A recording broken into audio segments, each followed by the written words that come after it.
Hello, my name is Joe, and welcome to my channel.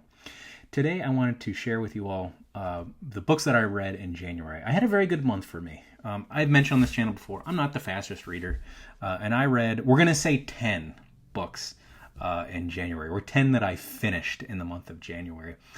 You're going to see some caveats here on how I got to that higher number, which is very high for me. But first, I actually want to say my last video, which you should watch, I made a video for Garb August 3.5, The Wasted Weekend. I thought that event took place in the first week of February. It doesn't take place until the 15th and 16th of February. So I've already made an early edition for The Wasted Weekend. I suspect I will probably read something else trashy for that weekend and make another video. The book that I read for The Wasted Weekend is actually on this list because I actually finished it before the weekend in January. So it made it on this January list. But let's go ahead and get started. So first off, you're going to see, here's a caveat. The first actually two books on this list are actually very skinny graphic novels. So, and, I read it in bed 2 nights in a row. This one and then the next one. I've always wanted to get into Superman. I've always liked Superman. I love the Christopher Reeve movies, specifically the first two. 3 is a little underrated. 4 sucks. But but I read in December the Superman Secret Origin by Geoff Johns, and I loved it. I thought it was great. So I wanted to read more Geoff Johns Superman. So I started after Secret Origin. I picked up this one, Superman Up, Up, and Away.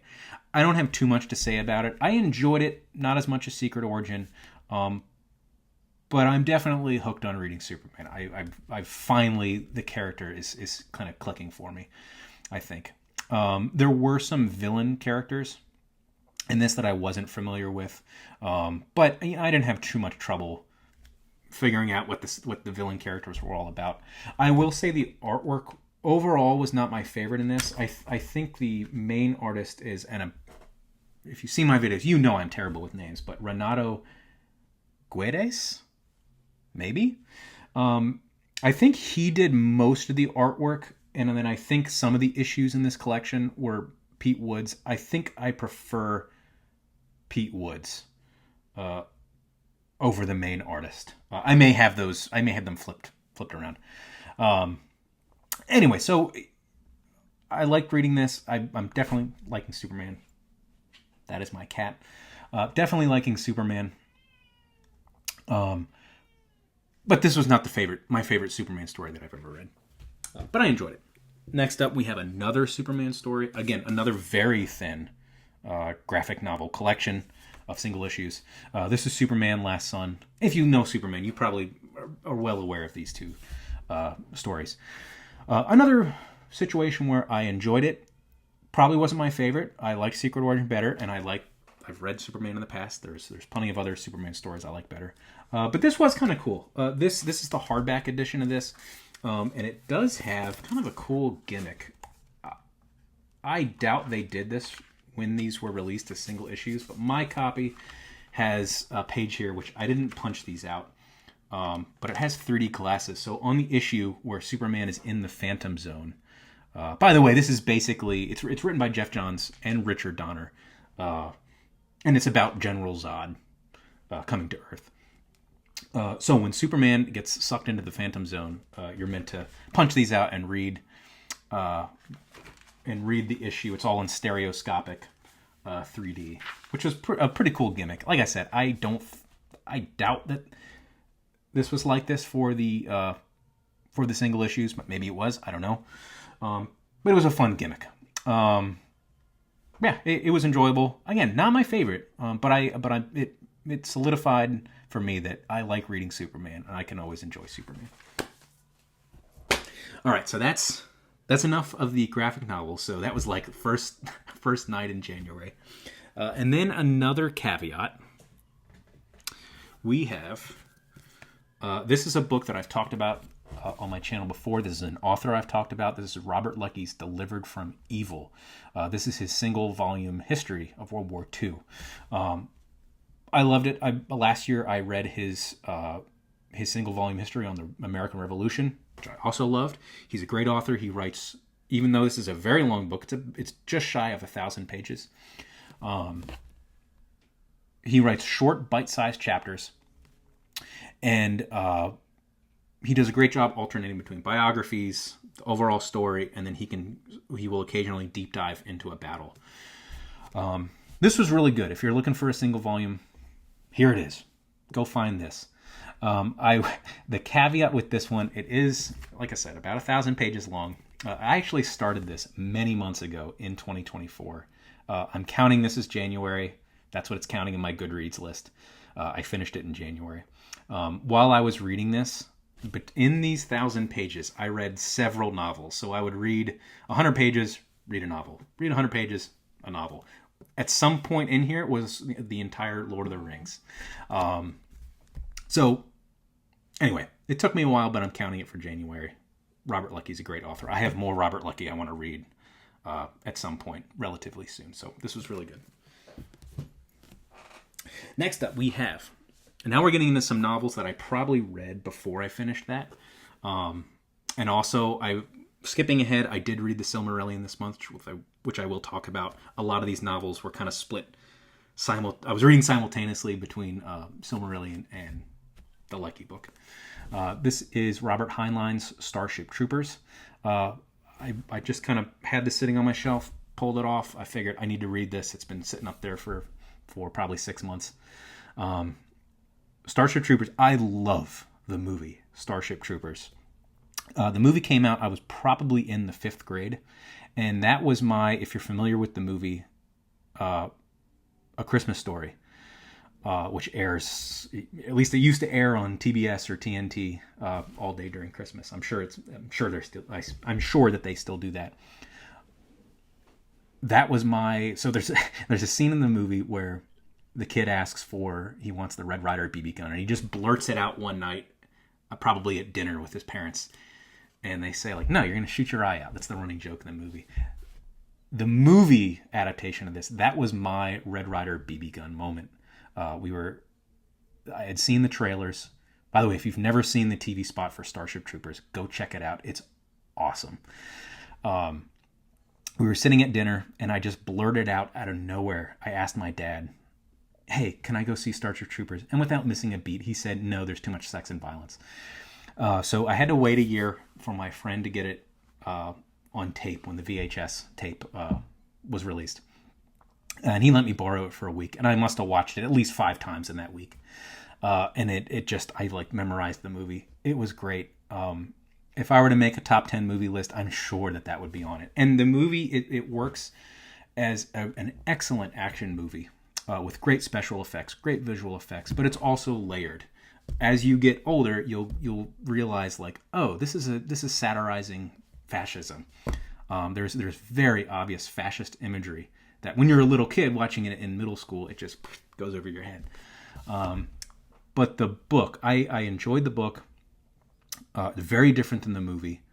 It's a shame that fans of the movie kind of don't like the book, and I think book fans don't like the movie. We can like both, folks. They're both good. I will say not as good as the movie, but I did appreciate it. It had kind of appreciation for military life. I'm not a veteran, but I did go to a military institute in college, so I got a very small taste of military life, and I could appreciate that aspect of this book. There's a lot of kind of philosophizing that Heinlein has his characters do. I don't think it's clear that Heinlein himself shares these views. Maybe he does, maybe he doesn't. I don't know. Maybe he's, speculative fiction. He's speculating. You don't have to agree with the ideas to get enjoyment out of this. If you have any appreciation for the military, of course, I think you're going to love this. It was good. Not as good as the movie, though. All right, next up we have, not get the order wrong here. So now we have kind of not a series of books, but there's going to be a theme here.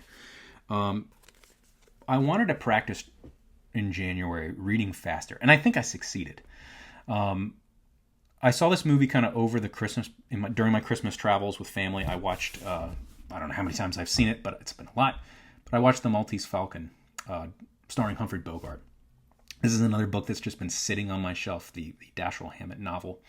And I decided to just practice reading faster. Let me pick a book that I've seen the movie, so I know kind of how it's going to end. So I can practice making sure I don't sub-vocalize and just reading fast. This was a great read. The movie is a very faithful adaptation. I will say the Sam Spade in this is probably more of a jerk than the Humphrey Bogart version. As great as Bogart is, I was pleasantly surprised that the Sam Spade in the book is maybe a little bit more potentially corruptible. Other than that, I mean, the movie is a very faithful adaptation. A lot of the dialogue is in the movie is just lifted straight out of the book.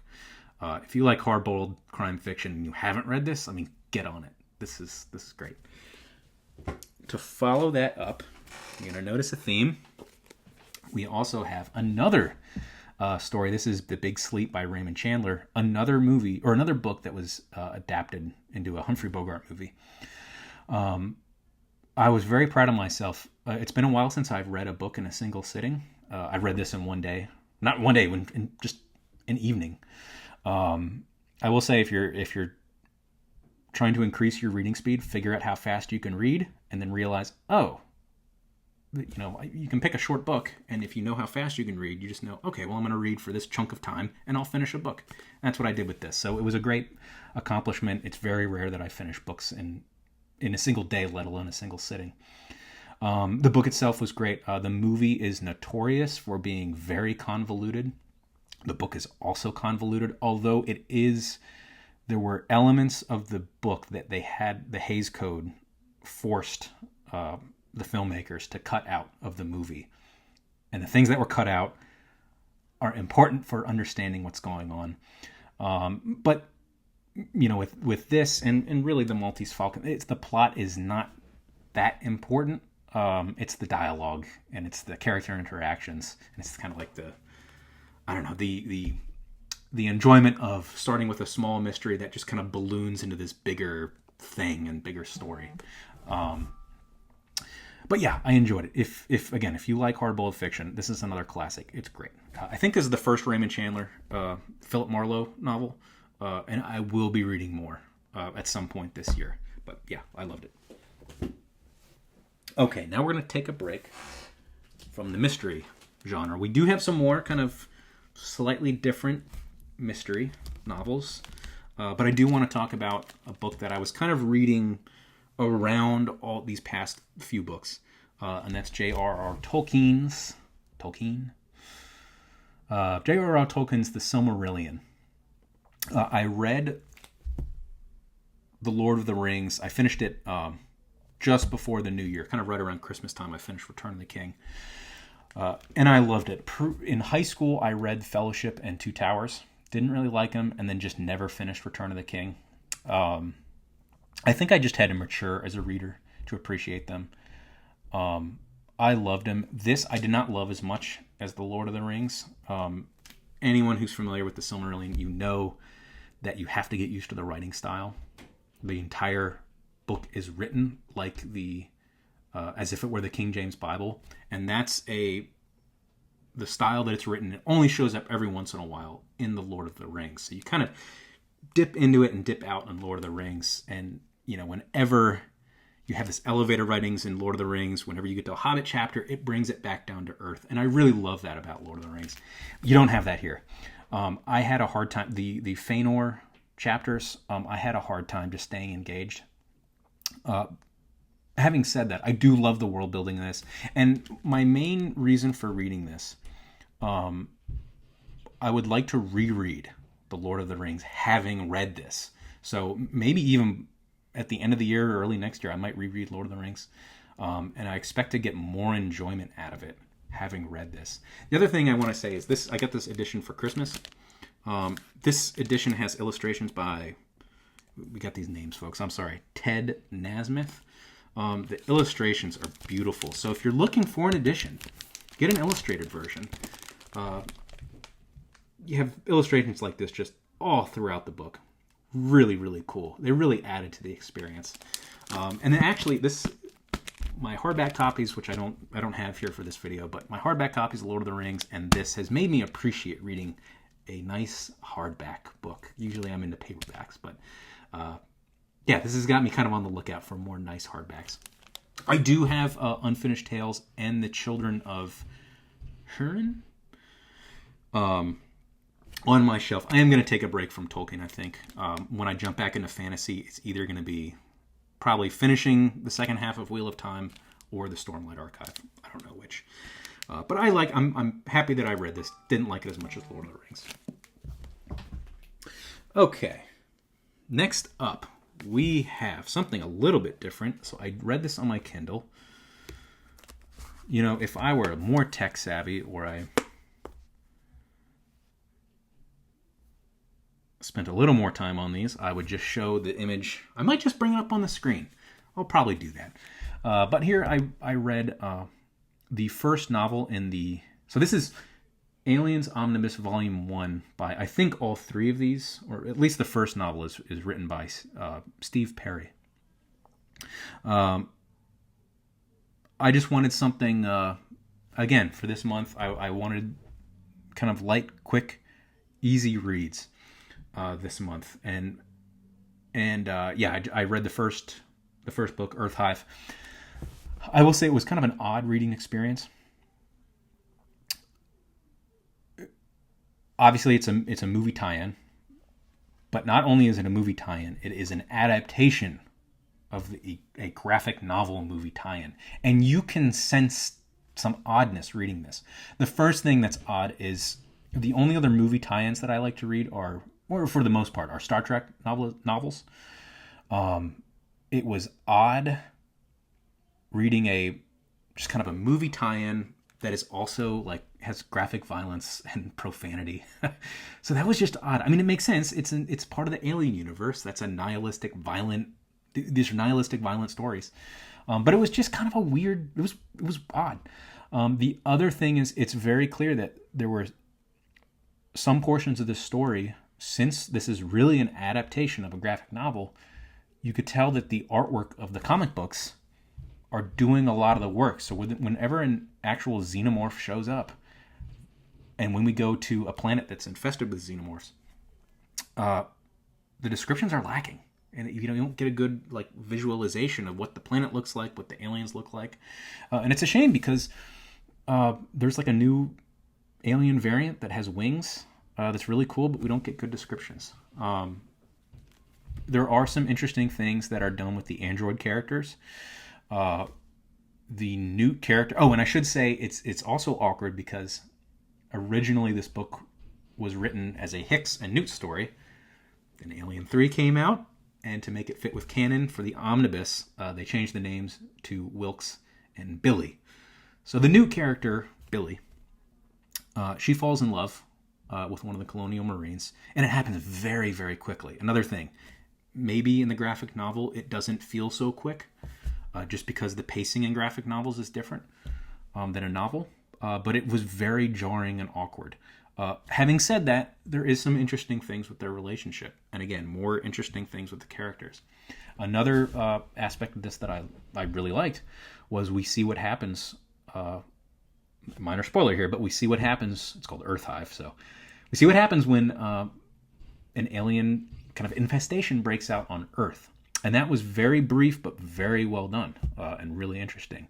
And also, I mentioned the nihilism of it is jarring, but it's also well done. It's the bleakness of it is kind of appealing, and that makes sense because it's a part of the Alien universe.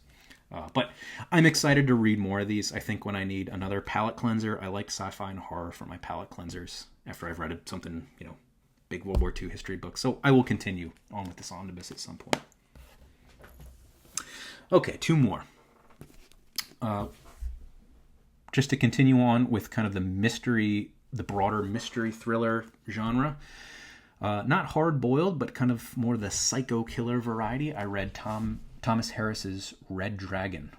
I just got through watching most of the Hannibal Lecter movies. I don't like the movie Red Dragon. I prefer Manhunter. So I watched Silence of the Lambs, Hannibal, Manhunter recently.